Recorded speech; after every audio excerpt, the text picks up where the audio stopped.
because I tell everybody everything. Like, I have zero secrets. This is how I train. This is what I'm doing. This is what I eat.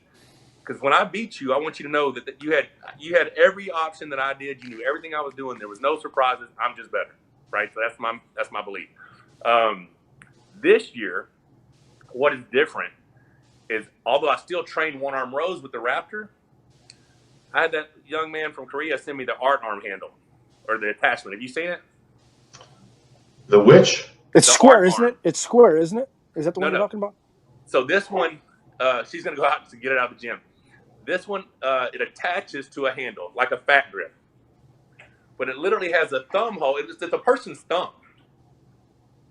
And it attaches to any existing handle. So if you attach it to a traditional cable crossover handle, you're just going to grab it and hook it. Well, fortunately, I had a handle, one of these cheap Walmart handles probably. Rebecca's she's ranching real quick. So I had this cheap Walmart handle that allows the cylinder, the tube, whatever, to spin, right?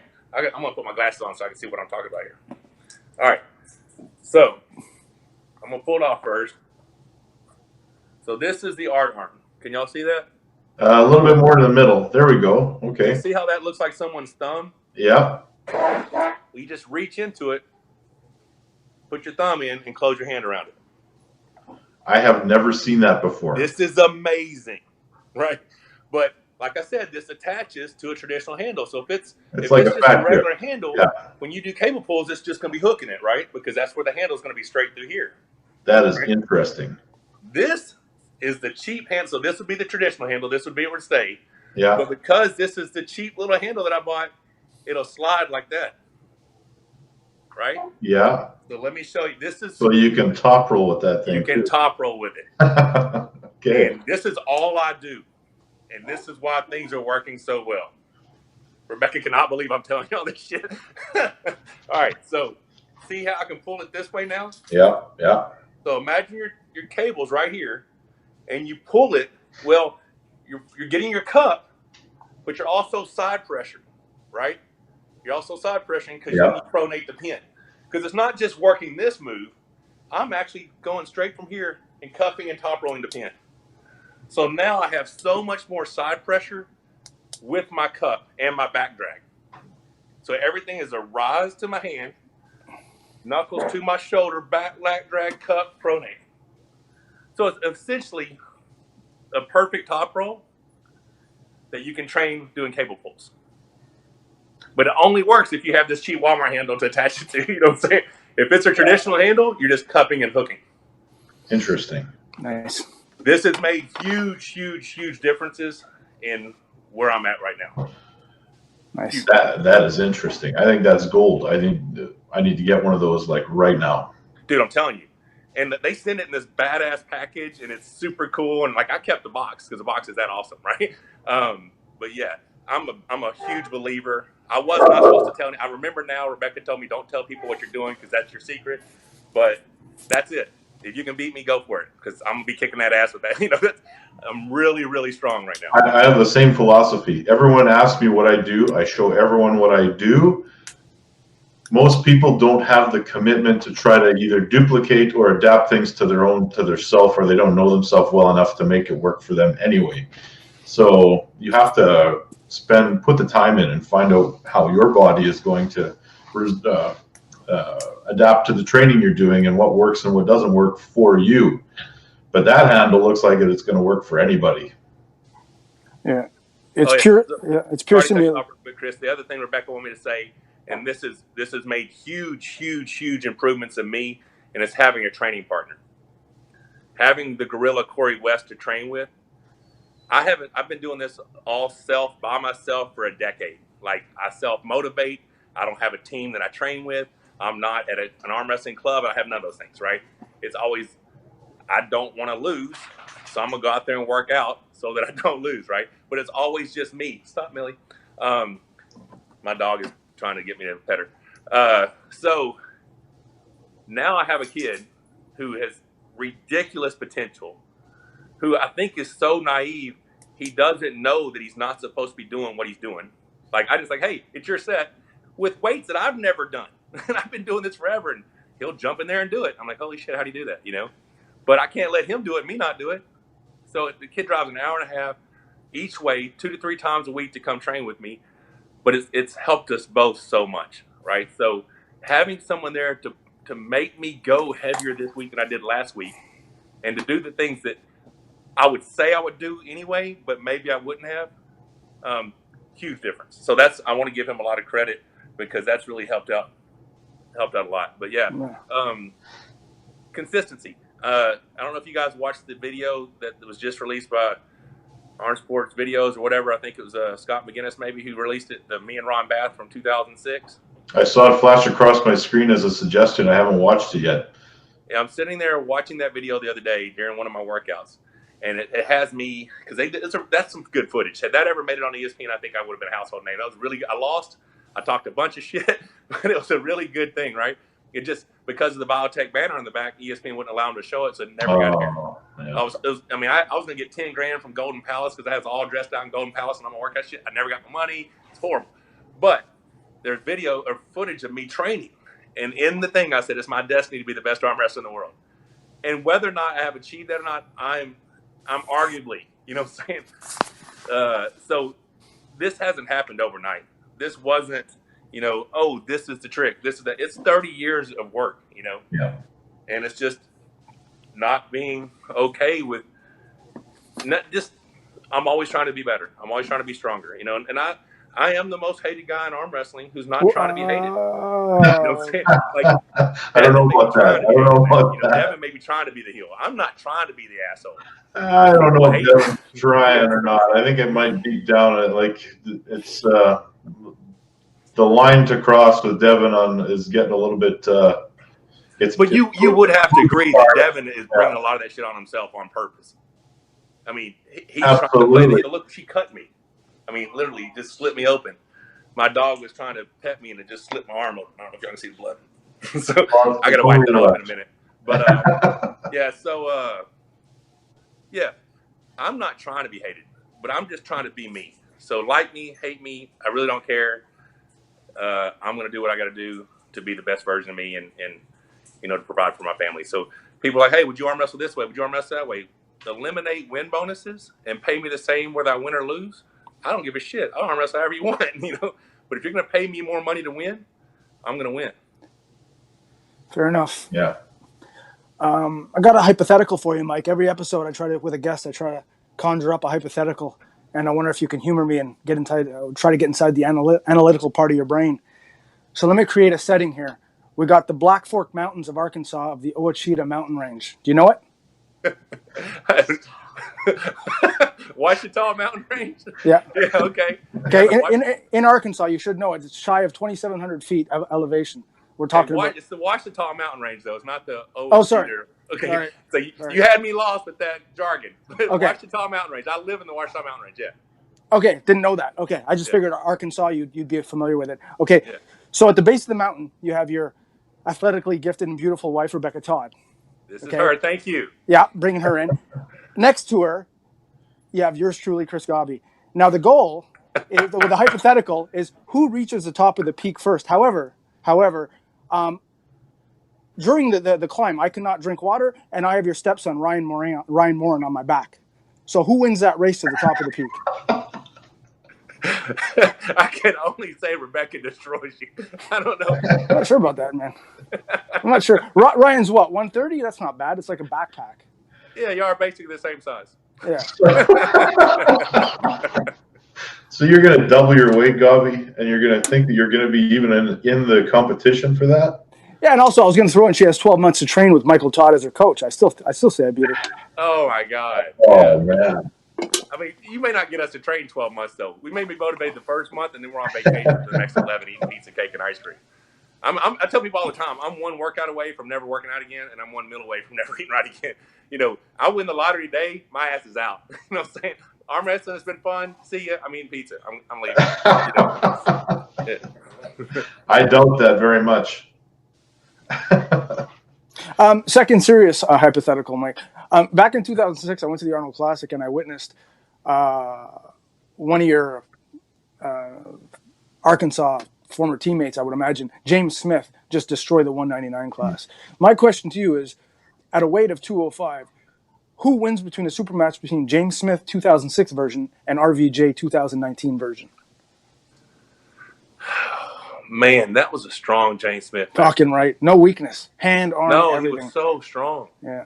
And I mean, obviously he destroyed RVJ back then, but RVJ was new. It was a second year, yeah.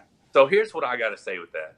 As much as I want to say James Smith's 2006 version would win, I think a motivated RVJ is just, I'm fucking gonna sound like an asshole again. It's just a genetically superior arm wrestler. Like he has. I don't say he was a better arm wrestler. I just think he has more gifts, right? Yeah. But I may be wrong. We never know. You know, I mean, that 2006 James, the only person he lost to was Todd Hutchins. Mm-hmm. I mean, and he went through everybody. I mean, this is when Chad Silvers was a bad dude, right? And he was just crushing Chad's hand. I mean, I'm talking that kid was badass. Yeah. And then something happened, and Mike Celieres destroyed him at the Arnold Classic one year. And then you didn't see James again for like 5 years. Yeah. And I don't think he's ever been the same guy since then. I don't know what it was an injury, whatever. When James he's back pulling now, and he comes up here. I actually had a small bicep tear on his left bicep about 6-8 weeks ago. He was pulling left-handed, and I kind of turned in on him a little bit, and I felt it tear. So, I don't know. Hell, we're old now. You know what I'm saying? Like, James, I think, is 45. I'm 46. I don't know, man. That would be a cool match to see. But he was a bad dude, man. James Smith back then, I mean, he pretty much showed up and he won whatever he entered, you know? Yeah, he was impressive as hell. Yeah. So just so you know, everybody watching, I'm the youngest guy on this podcast right now. Are you really? How old are you? 43. How old are you, Gobby? 44. Damn. And let me tell y'all some shit. We went this last week with some friends of ours, Ernie Thompson, new guy from Shreveport, and he works in the oil field. He's got a lot of cool oil field guys, and they had this suite at LSU, and we did some tailgating and all that stuff. You know, it was the first time I think in my life I was the old guy in the group. I was like, what the hell just happened? You know what I'm saying? How did I become the oldest dude here? You know, because these were people who were real successful, you know, own, you know, huge businesses and these big corporations. And normally that's not someone who's younger than me. You know what I'm saying? I'm like, how did I become the old dude? But yeah, it's weird. I remember when I first started, and I was I guess it was Steve Stanway giving me shit about being from Arkansas and kept calling me Bill Clinton all the time because this was back in like 92. Little Rock. I think my first competition was 1990, but my first arm wrestling was wrist wrestling back then. First arm wrestling was McLean, Virginia, 1992. I competed at 176. I was there at 178. I missed weight. I went and made a sauna out of the bathroom, and I went and made weighed in at 174. And then the next year, because this is people think it's funny, like, oh, Michael Todd, he used to be this weight. Dude, I graduated high school at 215. And then I cut to make weight to start arm wrestling. So 1992, I pulled the 176s. 93, I pulled the 220s. 94, I pulled 187s. 95, I pulled the 220s. You know, it's just I either ate healthy and I looked good, or I ate like shit and I got, you know. And I guess I would say if you take away arm wrestling and eating right and training, if I ate like a normal person, had a normal life, I'd probably be a 300-pound, you know, hay hauling country boy looking dude. You know? But I just, you know, as you get older, you get bigger. You know? That's true. So we're talking about a little bit about RVJ. Gobby and I have a bet, and he took RVJ. I took Justin Bishop in their match. Am I losing my money? I like Justin Bishop a lot, but I think in our prediction, I said everything that he's good at, where he's strong at, I think RVJ may just be a little bit stronger. You know, he's very strong in the hand and wrist. Have you seen RVJ's hand? I mean, I have, yeah.